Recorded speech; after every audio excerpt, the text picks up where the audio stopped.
48 Laws of Power. Law 8. Make other people come to you. Use bait if necessary. Judgment. When you force the other person to act, you are the one in control. It is always better to make your opponent come to you, abandoning his own plans in the process. Lure him with fabulous gains, then attack. You hold the cards. Observance of the law. At Die Congress of Vienna in 1814, Die major powers of Europe gathered to carve up the remains of Napoleon's fallen empire.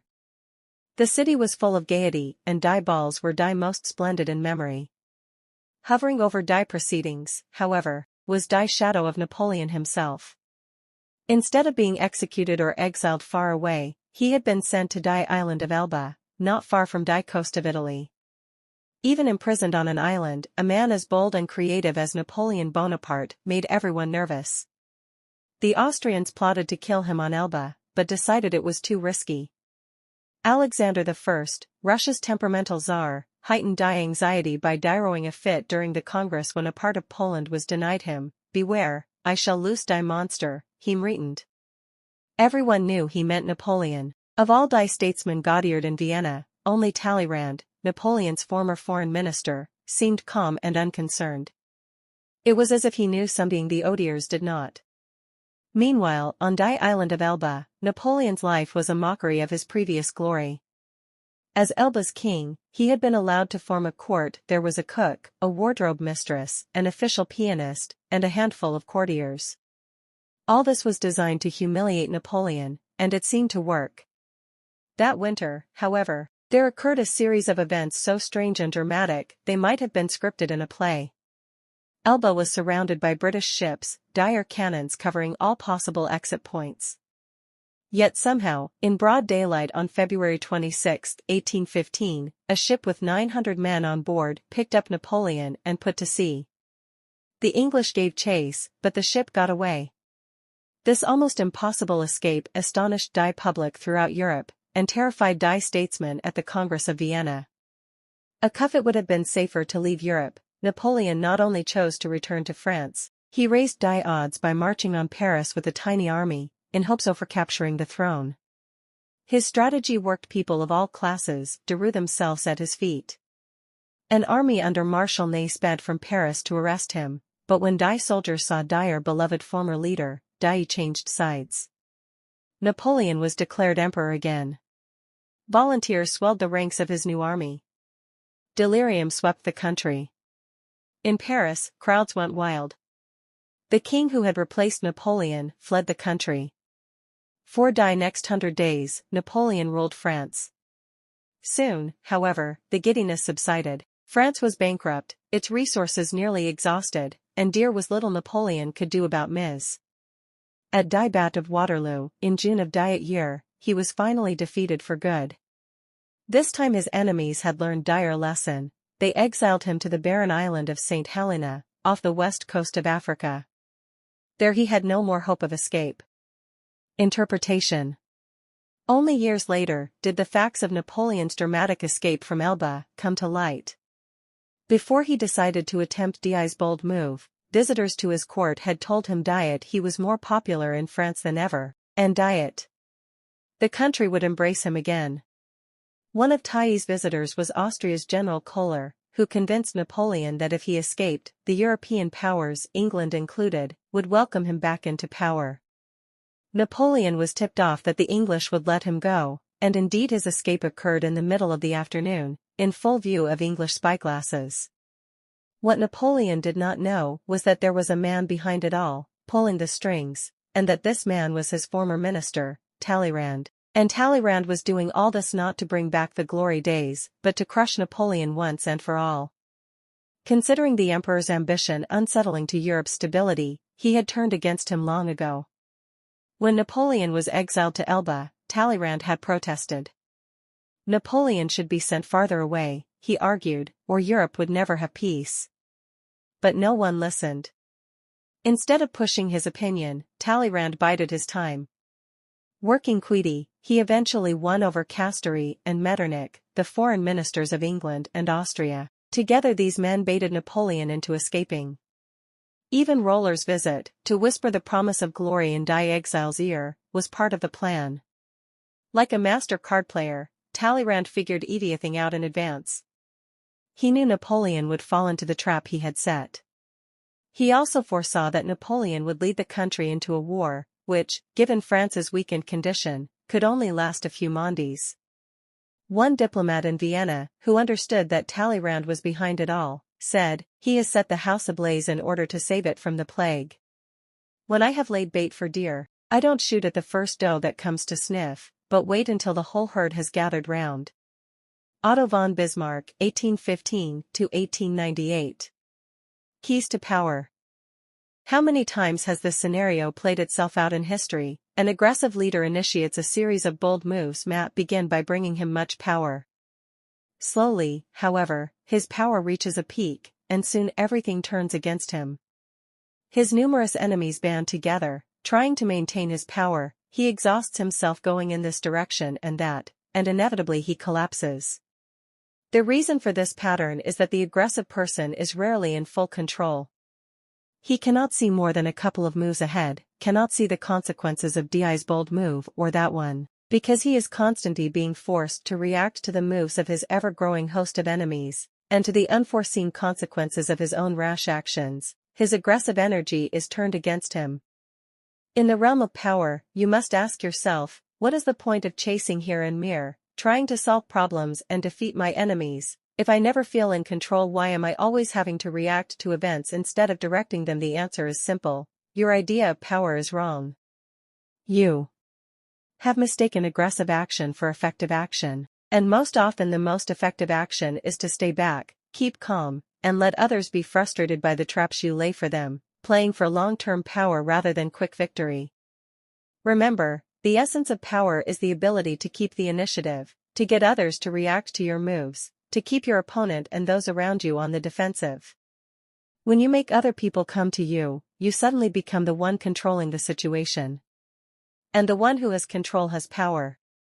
Two things must happen to place you in this position. You yourself must learn to master your emotions, and never to be influenced by anger. Meanwhile, however, you must play on people's natural tendency to react angrily when pushed and baited. In the long run, the ability to make others come to you is a weapon far more powerful than any tool of aggression. Study how Talleyrand, the master of the art, performed this delicate trick. First, he overcame the urge to try to convince his fellow statesmen that they needed to banish Napoleon far away. It is only natural to want to persuade people by pleading your case, imposing your will with words. But this often turns against you. Few of Talleyrand's contemporaries believed Napoleon was still a threat, so that if he had spent a lot of energy trying to convince them, he would only have made himself look foolish. Instead, he held his tongue and his emotions in check. Most important of all, he laid Napoleon a sweet and irresistible trap. He knew the man's weakness, his impetuosity, his need for glory and the love of the masses, and he played all this to perfection. When Napoleon went for the bait, there was no danger that he might succeed and turn the tables on Talleyrand, who better than anyone knew France's depleted state. And even had Napoleon been able to overcome these difficulties, the likelihood of his success would have been greater were he able to choose his time and place of action. By setting the proper trap, Talleyrand took the time and place into his own hands. All of us have only so much energy, and there is a moment when our energies are at their peak. When you make the other person come to you, he wears himself out, wasting his energy on the trip. In the year 1905, Russia and Japan were at war. The Japanese had only recently begun to modernize their warships so that the Russians had a stronger navy, but by spreading false information the Japanese Marshal Togo Hihikairo baited the Russians into leaving their docks in the Baltic Sea, making them believe they could wipe out the Japanese fleet in one swift attack. The Russian fleet could not reach Japan by the quickest route through the Strait of Gibraltar and then the Suez Canal into the Indian Ocean because these were controlled by the British, and Japan was an ally of Great Britain. They had to go around the Cape of Good Hope, at the southern tip of Africa, adding over more than 6,000 miles to the voyage. Once the fleet passed the Cape, the Japanese spread another false story. They were sailing to launch a counterattack. So the Russians made the entire journey to Japan on combat alert. By the time Dai arrived, their seamen were tense, exhausted, and overworked, while the Japanese had been waiting at their ease. Despite Dai's odds and their lack of experience in modern naval warfare, the Japanese crushed the Russians. One added benefit of making the opponent come to you, as the Japanese discovered with the Russians, is that it forces him to operate in your territory. Being on hostile ground will make him nervous, and often he will rush his actions and make mistakes. For negotiations or meetings, it is always wise to lure others into your territory, or the territory of your choice. You have your bearings, while they see nothing familiar and are subtly placed on the defensive. Manipulation is a dangerous game. Once someone suspects he is being manipulated, it becomes harder and harder to control him. But when you make your opponent come to you, you create the illusion that he is controlling the situation. He does not feel the strings that pull him, just as Napoleon imagined that he himself was the master of his daring escape and return to power. Everything depends on the sweetness of your bait. If your trap is attractive enough, the turbulence of your enemy's emotions and desires will blind them to reality. The greedier they become, the more they can be led around. The great 19th century robber baron Daniel Drew was a master at playing the stock market. When he wanted a particular stock to be bought or sold, driving prices up or down, he rarely resorted to the direct approach. One of his tricks was to hurry through an exclusive club near Wall Street, obviously on his way to the stock exchange, and to pull out his customary red bandana to wipe his perspiring brow. A slip of paper would fall from this bandana that he would pretend not to notice. The club's members were always trying to foresee Drew's moves, and they would pounce on the paper, which invariably seemed to contain an inside tip on a stock. Word would spread, and members would buy or sell the stock in droves, playing perfectly into Drew's hands. If you can get other people to dig their own graves, why sweat yourself? Pickpockets work this to perfection. The key to picking a pocket is knowing which pocket contains the wallet. Experienced pickpockets often ply their trade in train stations and other places where there is a clearly marked sign reading, "Beware of pickpockets." Passers-by seeing the sign invariably feel for their wallet to make sure it is still there. For the watching pickpockets, this is like shooting fish in a barrel. Pickpockets have even been known to place their own "Beware of pickpockets" signs to ensure their success. When you are making people come to you, it is sometimes better to let them know you are forcing their hand. You give up deception for overt manipulation. The psychological ramifications are profound. The person who makes others come to him appears powerful and demands respect. Filippo Brunelleschi, the great Renaissance artist and architect, was a great practitioner of the art of making others come to him as a sign of his power. On one occasion he had been engaged to repair the dome of Di Santa Maria del Fiore Cathedral in Florence. The commission was important and prestigious. But when the city officials hired a second man, Lorenzo Ghiberti, to work with Brunelleschi, the great artist brooded in secret. He knew that Ghiberti had gotten the job through his connections, and that he would do none of the work and get half the credit. At a critical moment of the construction, then, Brunelleschi suddenly developed a mysterious illness. He had to stop work, but pointed out to city officials that they had hired Ghiberti, who should have been able to continue the work on his own. Soon it became clear that Ghiberti was useless, and the officials came begging to Brunelleschi. He ignored MEM, insisting that Ghiberti should finish the project, until finally they realized the problem. They fired Ghiberti. By some miracle, Brunelleschi recovered within days. He did not have to throw a tantrum or make a fool of himself. He simply practiced the art of making others come to you. If on one occasion you make it a point of dignity that others must come to you and you succeed, they will continue to do so even after you stop trying. Image: the honeyed bear trap. The bear hunter does not chase his prey. A bear that knows it is hunted is nearly impossible to catch and is ferocious if cornered. Instead, the hunter lays traps baited with honey. He does not exhaust himself and risk his life in pursuit. He baits, then waits. Authority: good warriors make others come to them, and do not go to others. This is the principle of emptiness and fullness of others and self. When you induce opponents to come to you, then their force is always empty. As long as you do not go to them, your force is always full. Attacking emptiness with fullness is like throwing stones on eggs. Zhang Yu, 11th century commentator on the art of war. Reversal.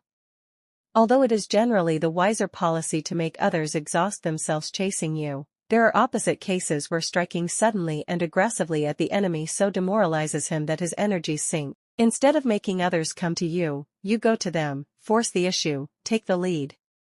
Fast attack can be an awesome weapon, for it forces the other person to react without the time to think or plan.